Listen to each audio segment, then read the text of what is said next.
Hi everyone, welcome to our second module for CCNA routing and switching, scaling networks, CCNA3. Today we're gonna talk about spanning tree protocols.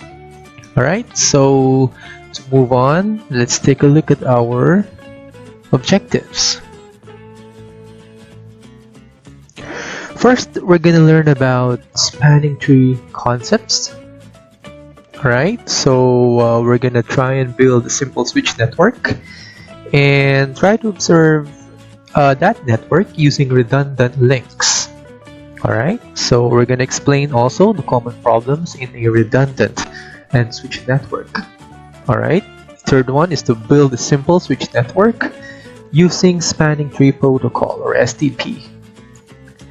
Next, we're going to learn about the different varieties of STP. Alright, explain how different varieties of STPs operate. Describe the different spanning tree varieties, particularly how PVST or per VLAN spanning tree plus operates along with rapid PBST. Alright, so with that, I think we're all set for this lesson. Alright, then get ready for the next slide. Alright, so let's go ahead and go to the introduction. We all learned in the past Cisco modules that a network redundancy is a key to maintaining a network reliability. Alright, redundancy means you are creating multiple physical links between devices to provide redundant paths. The network can then contribute to operate with a single link or if a certain port has failed. Now, redundant links are very useful so that you can share the load traffic and increase capacity if necessary. Also, along with redundant links, you are creating multiple paths that need to be managed so that layer 2 loops are not created. Okay? If, for example, the best paths are chosen and an alternate path is immediately available should for example, a primary path fail. Alright, so the STP is used to create one path through that particular layer. So that's how, or that's the importance of STP. Now in this module, we're going to focus on those particular protocols in order to manage these forms of redundancy. Alright, it means if you are going to build a network, yes, it is good to have redundant links, but the downside is along with those redundant links comes the disadvantages. Alright, so that is the purpose of running STPs and the other criteria and the other family under STP. Alright, to take those disadvantages away so that network topology can enjoy or can benefit from the redundant or multiple links that you created. Alright, during the start of this module, alright, we discussed that a three-tier hierarchical network design that uses core, distribution, and access layers with redundancy attempts to eliminate a single point of failure on the network. So it means, for example, if you're looking at this topology, alright, you can see that we have multiple links. Okay, we call them redundant links. Alright, its main purpose is for your network to become resilient from error in case, for example, a certain point failed alright, during operation. So the service still continues since you still have other paths available. So for example, if a certain node breakdown or a certain link broke down, right, you still have other pathways that the network considers, or the service still going, right? And that particular pathway that was down for a while, okay, can still be the primary path. So once that link goes up again, all right, the network automatically detects it, and then it goes back to its original state. All right, so this improves the reliability and availability of the network. okay, having alternate physical paths for data to still move on to the network.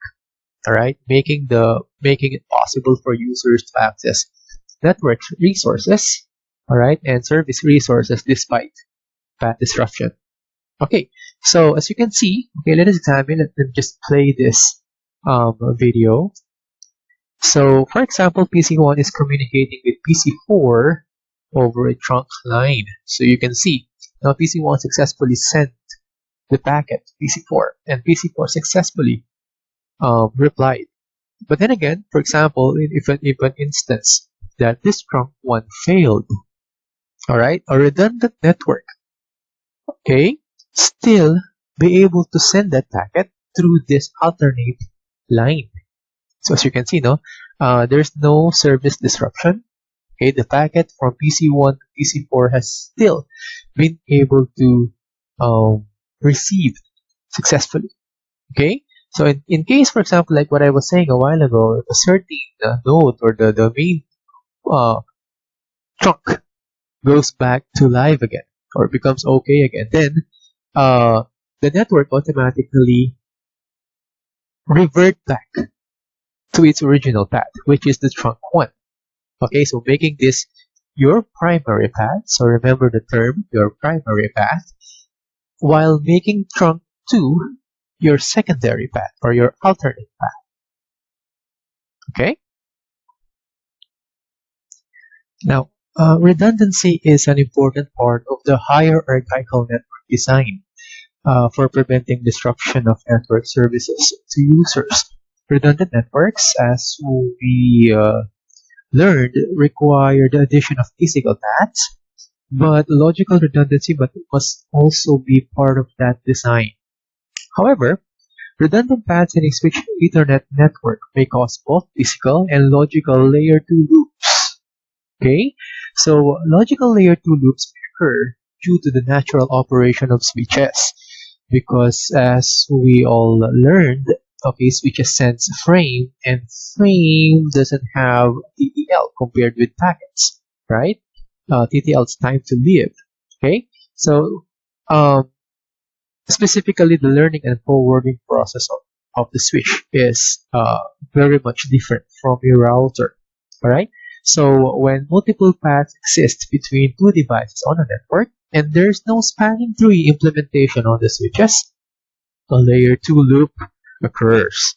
Okay, so that will be the main concern for this module. All right. So a layer 2 loop can result in 3 primary issues. All right. So these are the 3 main considerations when implementing redundancy. All right. Number 1 is MAC database instability. 2, broadcast storms. 3, multiple frame transmission. All right. We're going to discuss more on this on the next slide. All right. So let's examine this topology. Okay. So here we're going to talk about the first issue with layer 1 redundancy, which is MAC database instability. Alright, so as I mentioned a while ago, I said Ethernet frames that have TTLs. They don't have time to live attribute. So as a result, if there's no mechanism enabled to block continued propagation of these frames on a switch network, they will just continue to propagate between switches endlessly. Okay, endlessly is other term for layer 2 loop, right? Unless it is disrupted or it was broken by a certain protocol. Now, this continued propagation between switches can result in MAC database instability. Alright? Kasi nga, okay, nangyayari is a loop. Paikot-ikot lang, no? Yung frame across switches. Alright? We're passing the frame, no? So, once that frame passes a certain switch, alright, it updates their MAC address table with the recent frame that they received. Alright, so for example, in this topology, let's say, let's try to play this one and take a look at the animation. Alright, PC1 updates the MAC address table, or S2 updates the MAC address table from PC1. Alright, so it was learned by S2 that the frame came from PC1 that is connected on port 11. Now S2, let me just go back a bit. Alright, S2 forwards the broadcast out of all ports, of course, except for the receiving port. As you can see, no, it passes the frame received and then pass it on to all its active ports. That's how switch works, right? So basically, S3 and S1 updates their MAC address table with PC1 information. Okay, so that is the most recent frame that they receive, right? So moving on. Alright, so S3 and S1 now forward the broadcast out of all ports except the receiving port. Again, okay? Now, S1 and S3 receive a packet from PC1, you notice, no? On a new port. Now, this will update their MAC address table accordingly. So, ang nangyayari dito, as you can see, no? It's like S3 will assume that the packet originally came from S1. Whereas hindi naman, 'di ba? The original packet came from PC1. Okay, but because of the broadcast updating of MAC address, it causes an instability between switches. So nagiging disruptive yung MAC address table content nila. So hindi na nagiging kumbaga parang reliable in the sense na tama yung mga pinanggalingan because of the loop. All right, so let's proceed. All right, so it will forward like we were talking about a while ago, and then S1, S2 updates its MAC address table for PC1 with the last port on which it received the broadcast frame. Now, because it is a broadcast frame, S3 and S1 forwards the frame out of all ports. Alright, except of course, the incoming port. Now, ang gagawin ni S3, it sends the broadcast frame from PC1 to S1. Right? S1 then sends the broadcast from PC1 to S3. And then after updating their MAC address table, okay, what happens is instead of the proper port, okay, natasapawan siya. Okay, so instead of it came from port 11 ng S2, because of the MAC address instability, nasasapawan yung information na yun. Alright? So therefore, when S2 receives the broadcast frames from S3 and S1, the MAC address table is updated with the last entry received from the other switches. So as you notice, no, the process repeats over and over again until the loop is broken by either physically disconnecting the connections that are causing the loop, or maybe restarting one of these switches, right? So of course, when you have a loop like this, no, it causes a certain CPU load sa mga switches. So kapag bumibigat yung trabaho ng mga switches, anong nangyayari? Right? Definitely, babagal din yung service ng network mo. Alright? And worst, the host that is caught in a network loop can become inaccessible to other hosts on the network. So in that case, that is PC1 or either PC1 or PC4. Alright? So, ganun yung nangyayari dito. Alright? Sige.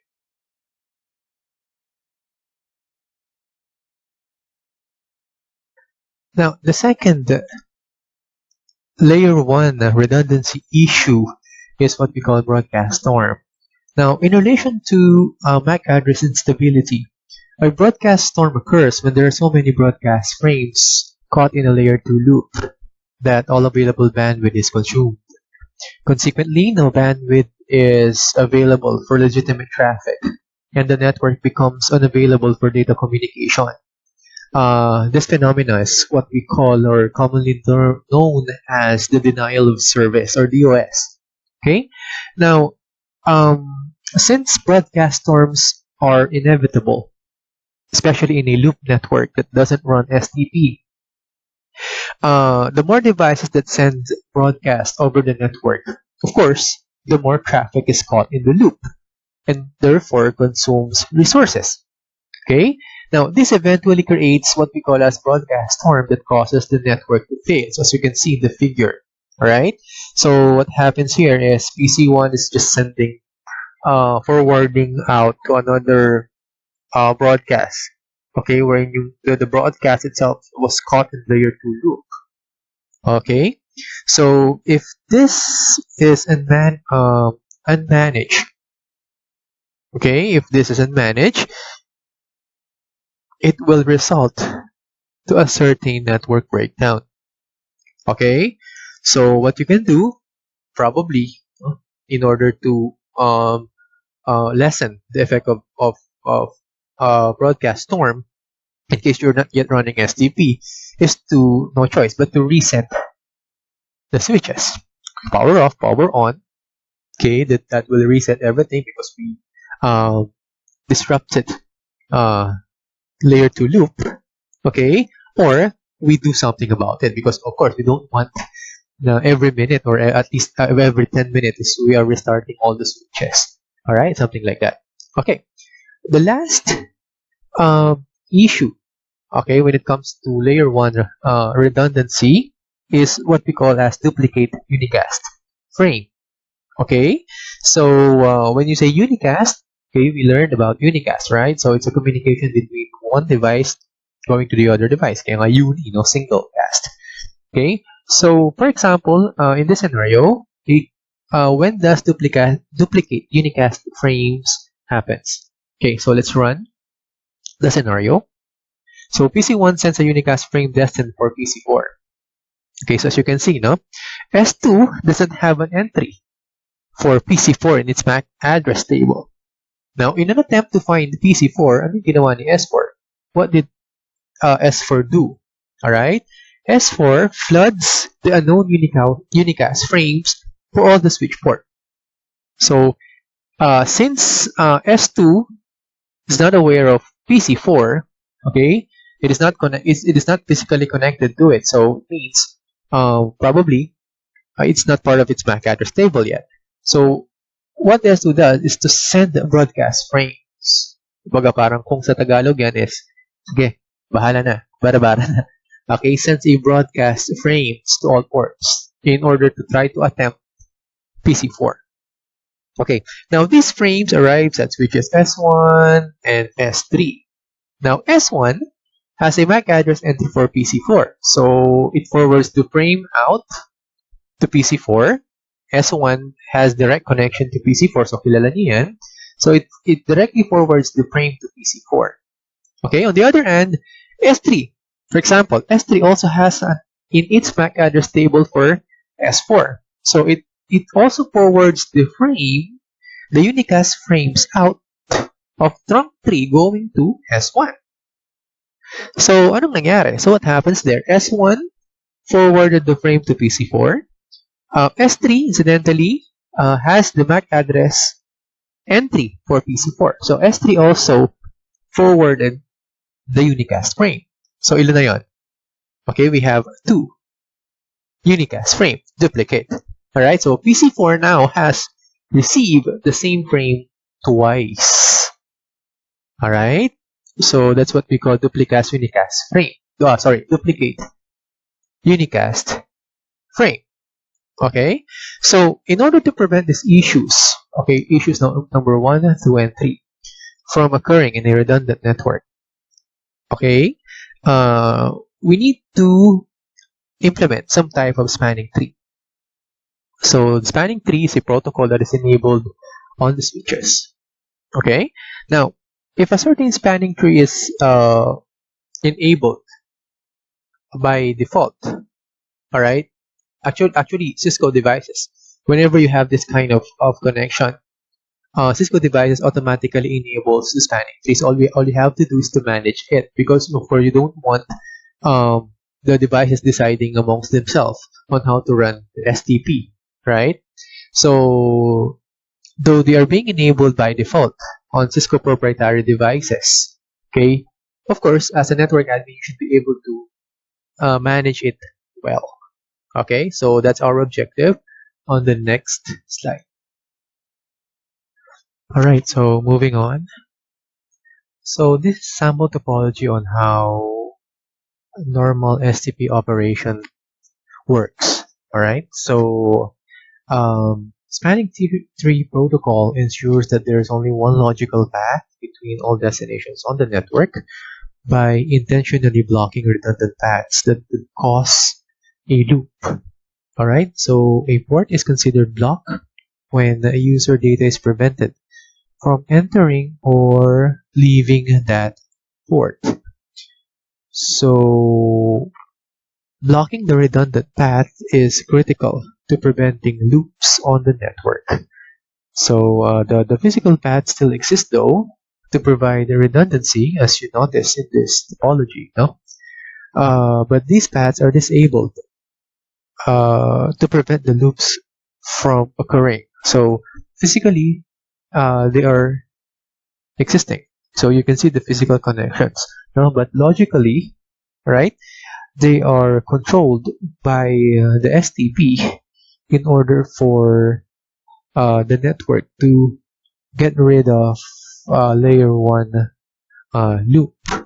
Okay, so if the path is ever needed to compensate for a network cable or switch failure, what STP does, it recalculates the path and unblocks the unnecessary ports to allow redundancy. Okay, so let's take a look at this simulation. We have a TC1 trying to send a broadcast out onto the network. So as you can see, S2 sends that broadcast, but leaving the port 02, which is considered here as a blocking state. So port 2 of S2 is on a block state. So as you can see, S2 drops the frame because it received it on a certain block port that was pre-configured on the STP interface. Okay, so in general, when you say STP, it prevents loop from occurring by configuring a loop-free path through the network using what we call, we can consider this as strategically placed blocking state port. So in this case, the blocking state is on port 02 of switch number 2 or switch 2. Okay, so for example, how does it work? So let's assume that again, the main trunk link between S2 and S1 has failed. So let's see what will happen. So this is the assigned blocking port of the topology. So if it encounters or if it detects a certain failure on the primary line, what happens with S2 is it decides to unblock. Alright, it unblocks the temporary blocked port, which is port 2 of S2, so that the process, okay, or the network service still continue. Okay, so as you see, we have a redundant link on standby. So once the primary link fails, so STP will recalculate its parameters and then open up the alternate link, okay, up until this main line has been fixed. Okay, alright, so moving on, let us now examine the Stp algorithm, or also known as the RST port roles. In order for you to implement a working spanning tree protocol on your network, okay, it is very important, okay, for us to understand first what we call the different port roles. Now, IEEE 802.1t, STP, and RSTP uses the spanning tree algorithm, or also known as the SCA, to determine which switch ports on the network must be put in a blocking state to prevent loops from occurring. So, like what we saw a while ago on the previous topology, who amongst the switches decided, or how did we come up with a decision that S2, a certain port of S2 will act as a blocking port, okay, in order to prevent layer 2 loop. Alright, So it that is being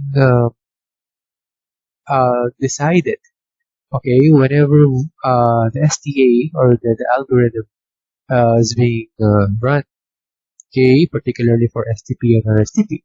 Now, all switches that are participating in the spanning tree protocol. So, for example, in this topology, we have S1, S2, and S3. Okay, they participate in what we call as an STP exchange uh, Vpdu frames. Now, Vpdu stands for Bridge Protocol Data Unit Frames to determine which switch has what we call as the lowest bridge ID, or what we call as the BIDs on the network. Okay, so consequently, the switch with the lowest BID automatically becomes the root bridge as part of the spanning tree algorithm calculation. So we're going to discuss further what BID is all about later on the following chapters, or sorry, the following slide. Okay, but for now, let us examine the different port roles first. Okay, so first we have what we call as the root port. Number one is what we call as the root port. By the way, when S1, S2, and S3, for example, in this topology compares their BID, so whenever they exchange information on the Vpdu and then compares their bridge ID, whatever whoever has the lowest BID automatically becomes the root bridge. So the STA calculation always begins from the root bridge. Okay, so in this scenario, for example, let's say the bridge ID of S1 is, let's say, 2, for example. Okay, S2 is 3, S3 is 4. So they will exchange that information among themselves, and whoever has the lowest BID, okay, will be elected. Take note, the lowest BID amongst the switches will be elected as the root bridge. So from identification of the root bridge, that is when you identify the different port roles. Alright? So the port roles describe the relation in the network to the root bridge and whether they are allowed or to block forward traffic. Okay, so it all depends on the root bridge. Okay, now let's examine the different port roles. Number one, we have the root port. Okay, root port. Now, when you say root port, it is defined as the port on the switch that has the lowest cost to reach the root bridge. So in layman's term, a port or a fast internet port automatically or will be assigned as a root port whenever that particular port has the lowest cost to reach the root bridge. So in this scenario, we have your root bridge S1. So in layman's term, that is the closest port from the root bridge. Not particularly the physical port that is connected on the root bridge. Okay, the other port that is closest in terms of cost. Okay, going to the root bridge. So in this scenario, we have port 01 of S2 and port 01 of S3 designated as root port because they are the ones closest to the root bridge. Okay, next, the other port role is called the designated port. So when you see designated port, these are selected on a per segment basis. Okay, they're selected on a per segment basis. So each link basis shot. So based on the cost to get back to root bridge for either side of the link. Okay. Also, designated ports are also considered as all non-root ports. They are all non-root ports that are still permitted forward traffic on the network. Okay. So they are allowed to forward traffic on the network. Okay. So in this scenario, you notice, no? If a one segment or if one end of a segment is a root port, automatically the other end should be a designated port. So remember that, no? If one of the segment in an STP algo is a root port, all right, then the other end is a designated port. Okay. Now take note. All ports on the root bridge are considered as designated ports. So uh, slowly, no, the different port rows are now being revealed. Okay, one by one. Okay. So again, so identification of the root bridge will be based on their VID. Okay, though we have other methods later. Uh, the lower the VID or the lowest VID automatically elected is automatically elected as the root bridge. Okay, when that switch is considered as the root bridge, all of its ports are automatically designated port. All right, so it says here, no? Then, okay, the port that is closest to the root bridge automatically get the root port code. So in this scenario, that is port 01 of S3 and then port 6 of S2. Now, our only concern now will be what will be the blocking port, okay, the alternate port, and its paired designated port. All right. So an alternate port, okay, is considered as a backup port for the designated port when the other side is not a root port. All right. So alternate means it's more like a backup port, uh, blocking port, something like that. Okay. So um, so how do we select or how are alternate ports selected? So you notice in this scenario we have S3. S3's port 02 is acting as the alternate port and the other side as the designated port. It means the forwarding port. So this one is our backup line, right? Going to S1. So this would be our active line, primary line. When this line fails, this one right here, then the alternate port becomes alive until the primary line becomes live again. All right. So um, we will see later. We're gonna discuss later how an alternate port uh, has been assigned for this particular scenario. Okay, moving on. So this is an exact good example. No, I didn't show the details a while ago on why S1 is considered as the primary root bridge. Okay, so as you can see, the primary its bridge ID priority number is lower compared to the other two switches. That's why it was elected as the primary root bridge or the root bridge. In a sense, all switches participate in an election, in a broadcast election, when they exchange Vpdu. But then again, when they compare their Vpdu, the lowest VID will become the root bridge. So, like this example right here. All right. So there it is. No? The VID consists of configurable bridge priority number and a MAC address. Okay, bridge priority is a value between 0 up to 65,535, which is the default is, as you can see right here, is 32,769. We can actually change that on our configuration commands later so that we can force or we can identify manually. No? You will have to set who among the other switches will act as the root bridge. Okay? Okay, we're talking about the best path to the root bridge a while ago. Alright, so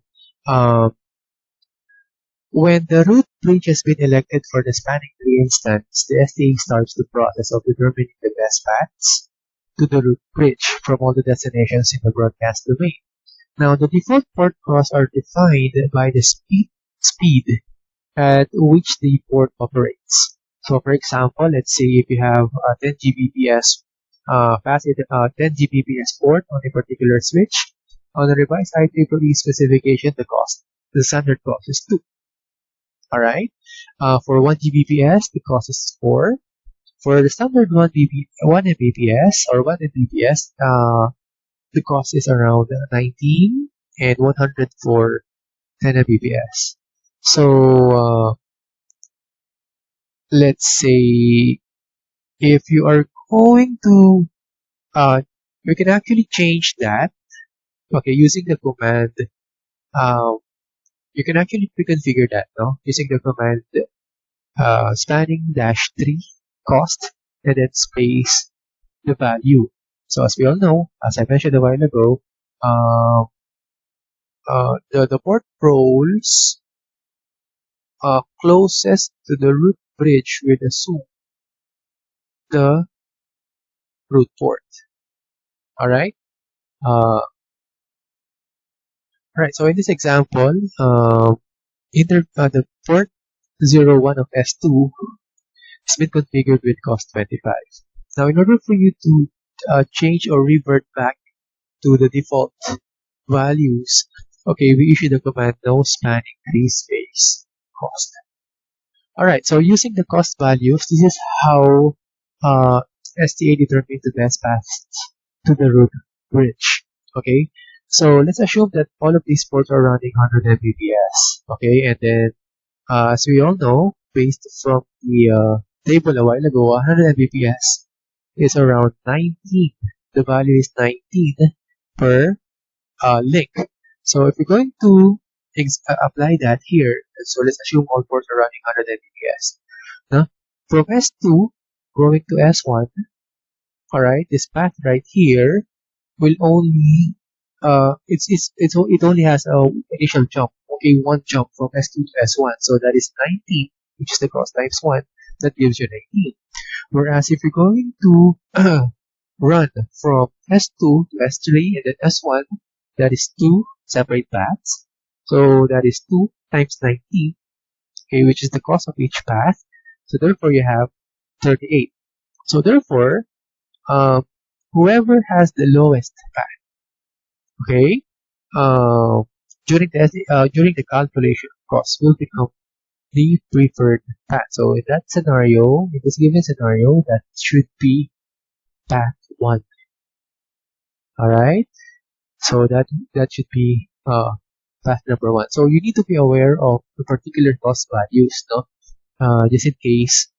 Of course, it differs, depends on the port type or the link speed. I'm sorry, the link speed given. Okay, and lastly, in order for you to check for the spanning preferences, all you have to do is to enter privilege mode and enter show spanning -3. Okay. Okay, so with that, let us have a closer look on how port call decisions are being made. Alright, so this time with the different values here. Okay, so this one is a good example, no? Showing the different values and how a certain port assumes its role. Okay, so in this example, switch 1 is elected as the root bridge. Okay, so how do we know that it is elected as the root bridge?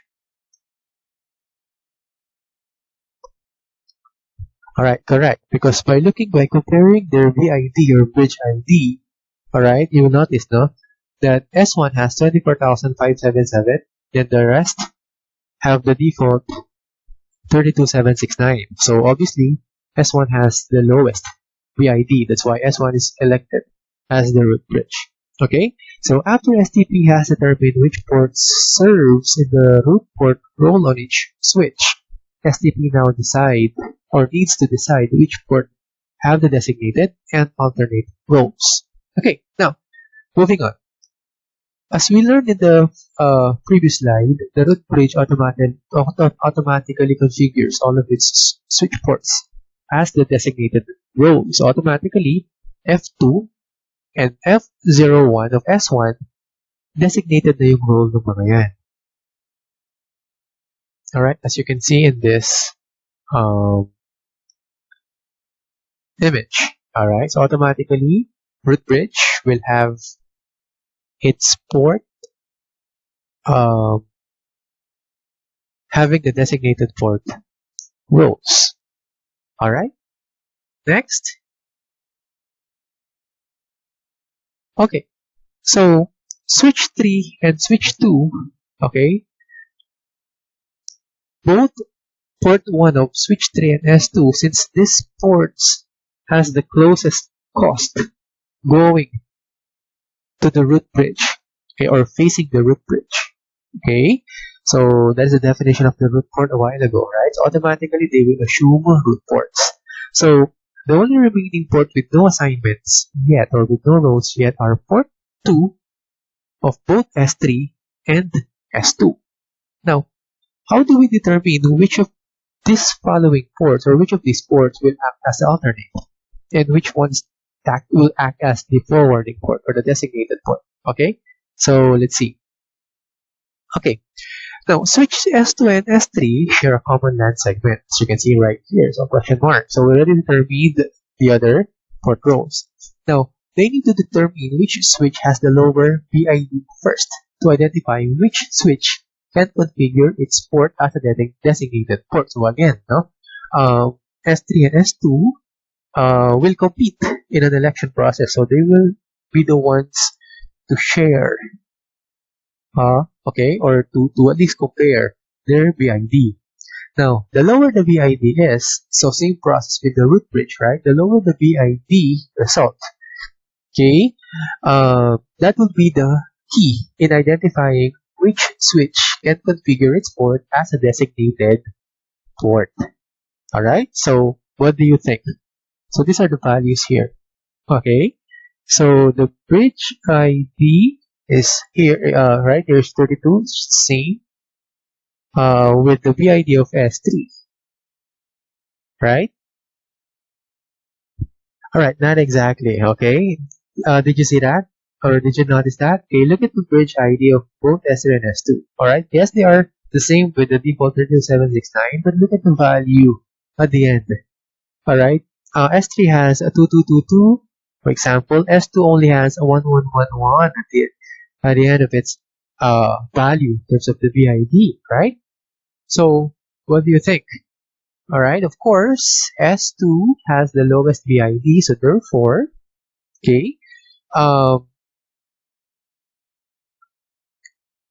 alright, therefore, S2's port, which is port 02, since it has the lowest BID number, okay, we'll assume the designated port role. So therefore, okay, the remaining port right there, okay, which belongs to S3 will become the alternate port, okay, to prevent the loop.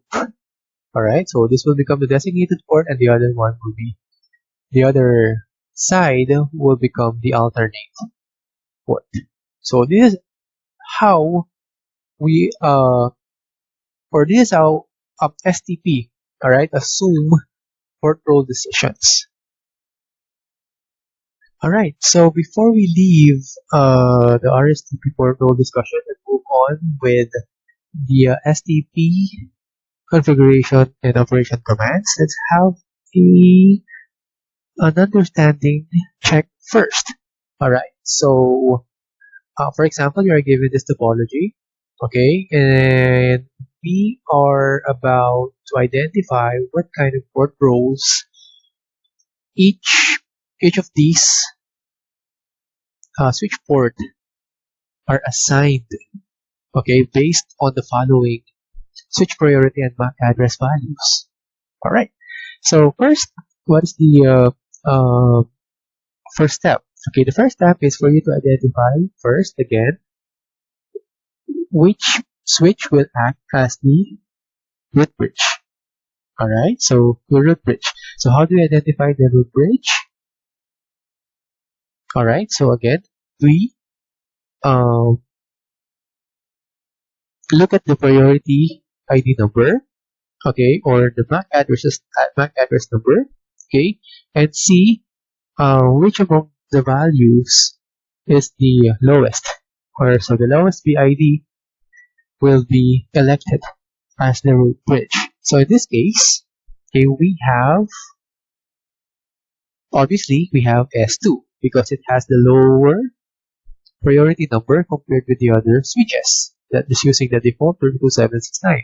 So S2 only has 24577. So automatically S2 will become our root bridge. Okay, now one question here: what if the priority number are all the same? So how will STP decide if which root bridge to elect if the priority numbers are all the same? Alright, so the next procedure, if just in case the priority numbers are all the same, the next value that the STA will check will be the MAC address of each switch, the MAC address or the physical address of the switches. Okay, so that would be the hierarchy. So it will check the priority number first. If all of them are the same, then it will move on and compare the MAC address. So whoever has the lowest, again still the lowest MAC address, will be elected as the root bridge. Okay, so in this scenario we don't need to worry about that since we have S2 identified as the root bridge. So automatically this will be our root bridge. So as we mentioned, okay, if S2 will be our root bridge, all of its active ports will be assigned to what particular road? Correct. Okay, it will be the designated port. So all of these ports should receive the DP road. Okay, next. So if you have the designated port, okay, the next thing you need to look for is the root port. So what is the definition of root port from our discussion a while ago? So it has the lowest cost going to the or facing the root bridge. So in this case, root port will be this port right here, this one right here, okay, closest to the root bridge, which is S2, and this one right here. All right. So yeah, almost done. Okay, so the next procedure now is for us to identify who will act as the alternate port. Alright, so it is a bid between S1 and S3. Okay, so what is our general rule a while ago? So S1 and S3 will exchange Vpdu, and then they will compare first their priority number so that we can identify who will act as designated or who will receive the designated port role. So in this case, it will be S1 and S3. So let's take a look at their priority numbers. S1 has 32769, S3 also has 32769. So they are the same. So moving on, okay, as I mentioned a while ago, if both priority numbers are the same, we will be looking at the other values. So in this case, it will be the MAC address. Okay, so which one do you think has the lower MAC address? Alright, so that will be S1, right? So therefore, S1 will get the designated port because S1 won the bid by having the lowest MAC address, and therefore, sorry, not DP, DP, and then the other side will act as the alternate port. Okay, so do not be confused again, okay? So during the election process between S1 and S3, okay, we found out that S1 has the lowest MAC address. So since they have the same priority number, so we cannot use that. So we moved on with comparing their MAC address. Okay, so S1 has 0011111, S3 has 33333. So therefore, S1 won the bid.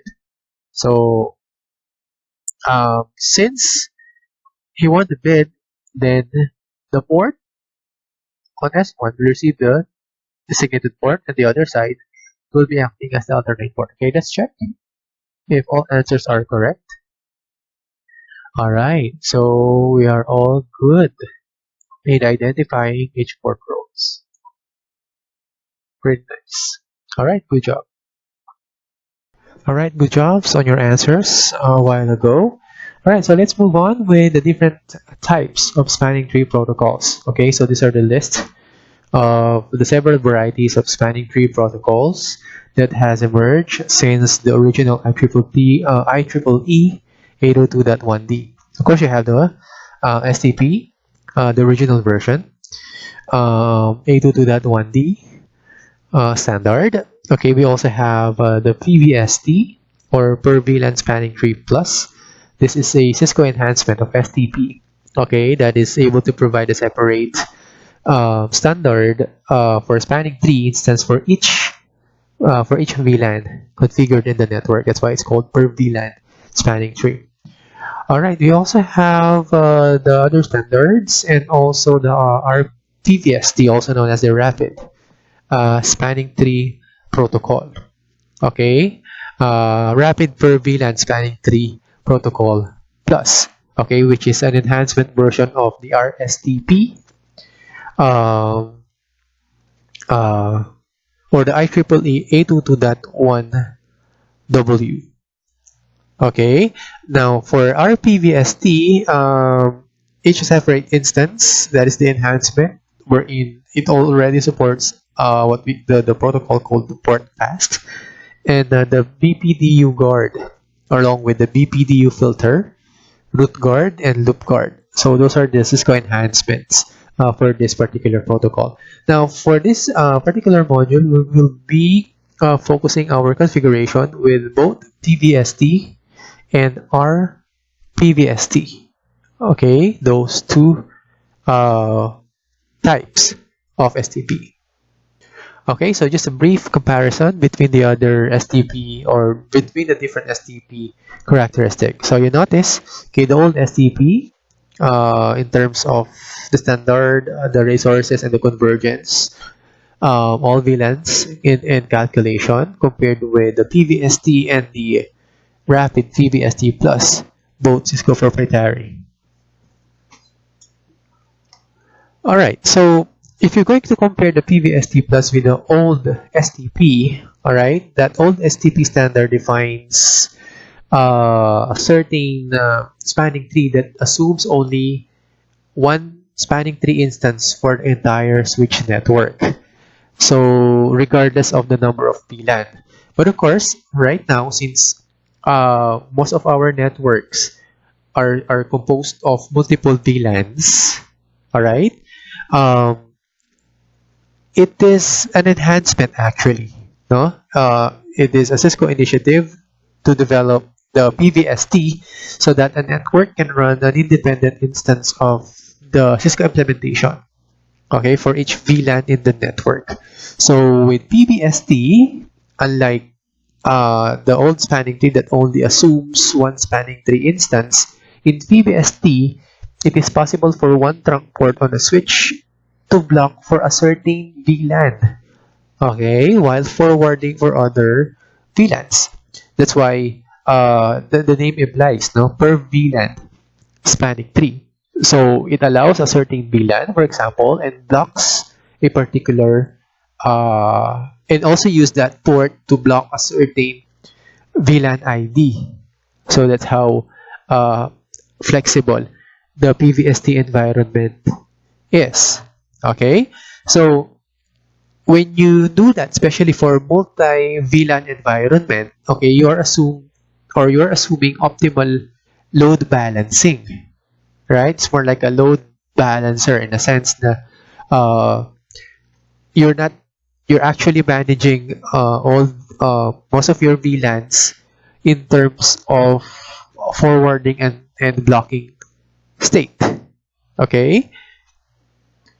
Alright, so moving on, this table right here shows the default spanning tree configuration for a Cisco Catalyst 2960 series switches. Okay, notice that the default spanning tree mode, as you can see right here, is already running at PVST. So it's not running the old STP protocol anymore. Alright, and then of course you notice the default switch priority number 02768. All right, and the rest of the information right here. All right, so I guess we can proceed with the configurations. Okay, as I've said a while ago, we will be configuring mostly PVST and our rapid prevalence spanning tree, our PVST plus. All right, in this module. Okay, so this is the usual methods on how to first configure the bridge ID. All right, so just in case, let's say you wanted to manually configure and control the output or the outcome of the election, okay, and not rely on the bridge ID and the MAC addresses of each switch. All right, for you to control, to have full control of your STP operation. So this is what we usually do. Okay, so um, we actually have two different methods, okay, to do this one. So the first method, okay, for you to assign S1 to become the root bridge, okay, the root bridge, okay. So we have the command spanning -3 VLAN space and then the VLAN number.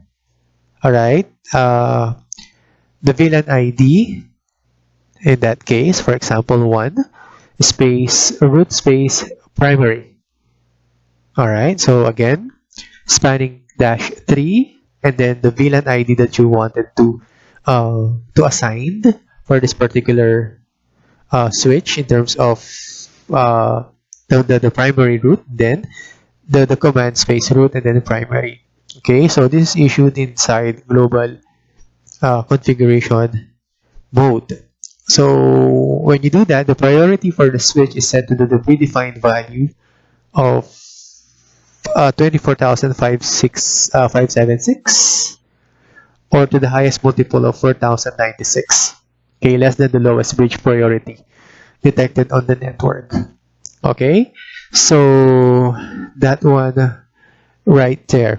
Now, if you wanted to set an alternate root bridge, okay, for example, let's say especially on your packet tracer file, now if it asks you to assign an alternate root bridge, okay, you can have the command. Of course, we just have to change the word primary into secondary. So instead of root space primary, you use root space secondary. Okay, so we're gonna try that one later. Okay, the second method.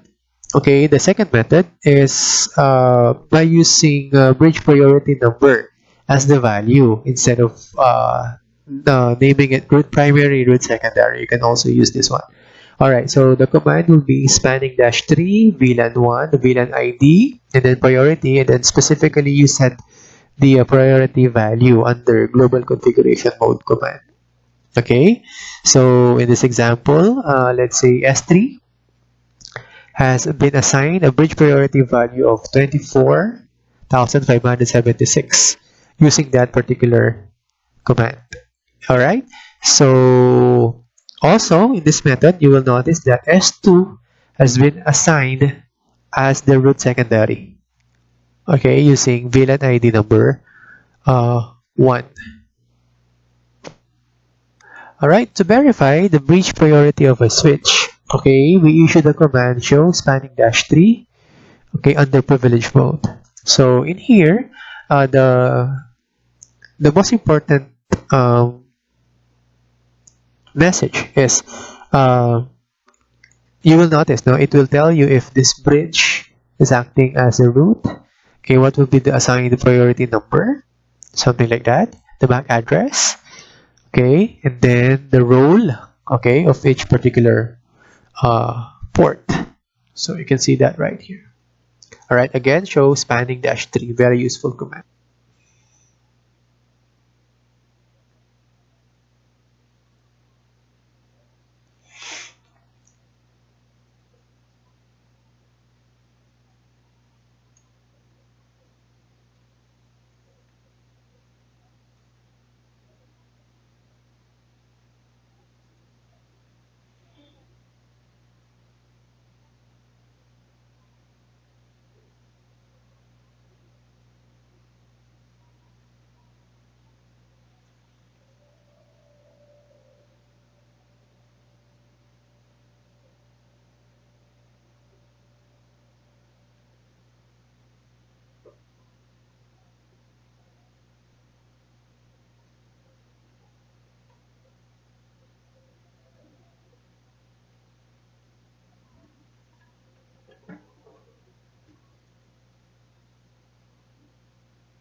Alright, so spanning 3, sorry, space.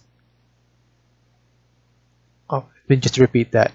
Okay, hindi siya nag-enter.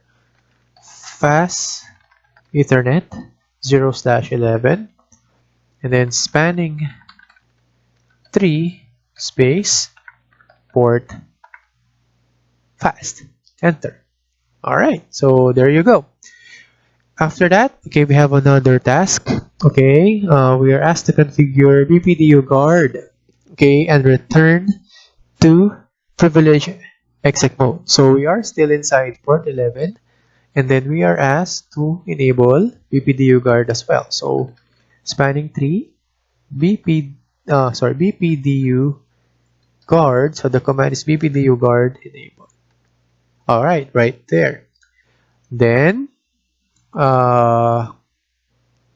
does it have other tasks? Let's see. Let me just end it here. Okay, there you go. So it says display the current configuration filtering for interface F0/11. So yeah, we're just gonna use show running config. Alright, but this time we just wanted running config. Okay, but this time filtering on interface, so it means it only wants us to show the port 0/11.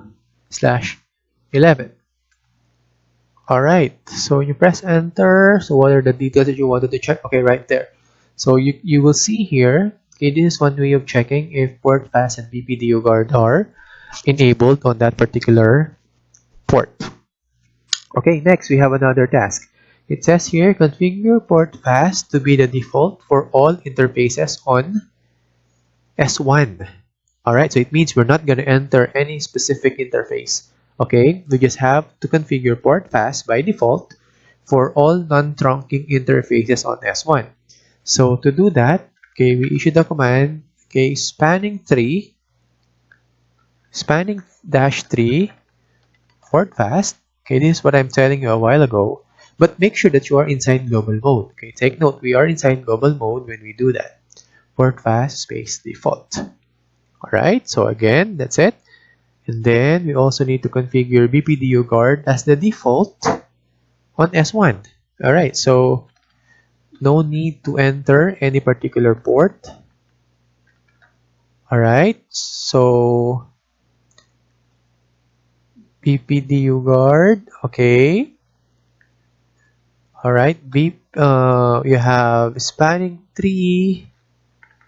Spanning 3, we are asked to enter. Okay, so it's going to be Vpdu guard space enable. Alright, third. Oh, sorry, I have a missing command. So it should be spanning 3. Okay, kasama si port fast. Vpdu guard space default. That one right there. Okay, enter. Alright, so that's the command right there to enable Vpdu guard on all non-trunking interface. Okay, again, just remember, we are issuing this command under global configuration mode. Okay, do we have other tasks? Okay, display the current configuration, filtering the output to begin at spanning 3. Alright, so let's see that. So show running -config. Alright, and then we just have to filter using the command right there, and then you're just going to focus on spanning -3.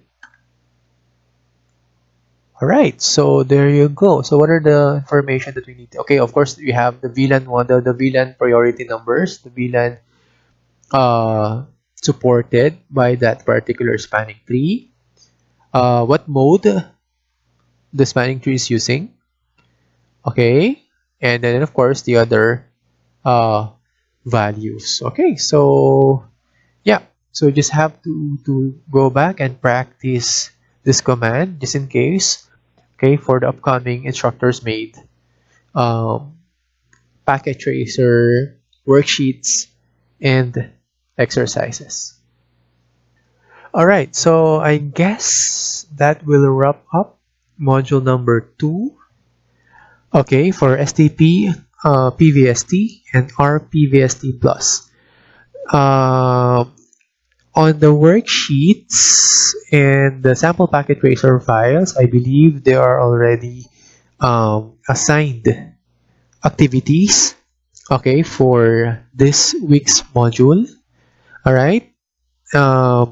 Just make sure that you are following the deadline for submission, and of course compile all the commands necessary just in case to be used for the big topology problem after each particular module. Alright, so if you have questions, probably we can discuss more on that during our synchronous class lessons. Alright, so for now, make sure that you are updated with our NetAcad and Edmodo LMS, okay, to be updated of what is going on with the upcoming schedules and requirements for this class. Alright, so again, thank you and see you on next module. Bye.